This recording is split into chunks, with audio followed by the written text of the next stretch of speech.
سلام بچه، امروز میخوایم یاد بگیریم که چطوری سپرمون رو طرحدار کنیم که هممون هم دوستش داریم.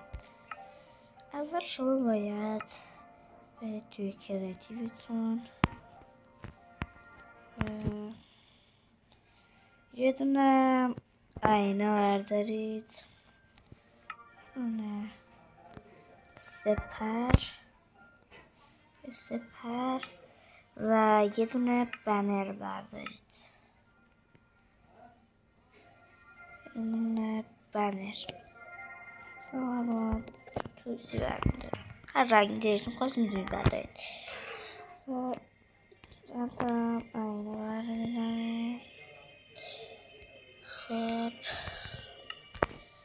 خب الان ما یاد بدم چطوری سپرتون طرحدار کنید.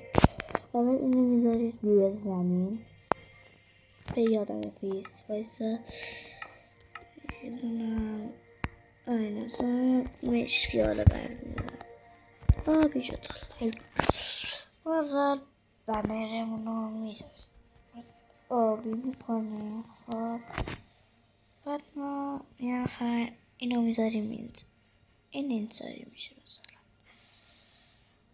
خب مثلا اینطوری میشه، این بنر برمیداریم مثلا اینطوریش کنیم یا اینطوریش کنیم. حالا ستاشم بهتون یاد میدم. خب اول باید برید توی کرافین تیبلتون، سپر رو بذارید، این رو بذارید داخلش، بهتون من میدم. خب وایسا با دور نبرید تخفیزید.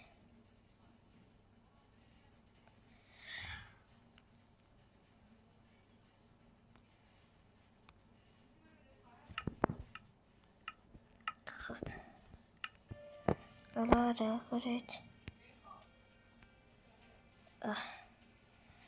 بذارا باید رو افکت نابری زده خودم بیداری میشه. ببخش نکرد نگاه سپر اون ترکیل شما دلتون خواست بیشه مثلا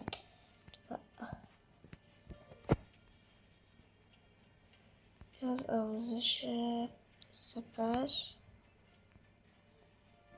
خواستید ابتدا کنید. خیلی باحال بچه، سپر براتون رای کنید. این از ساده ساختم من خوبش. خب بچه رو یه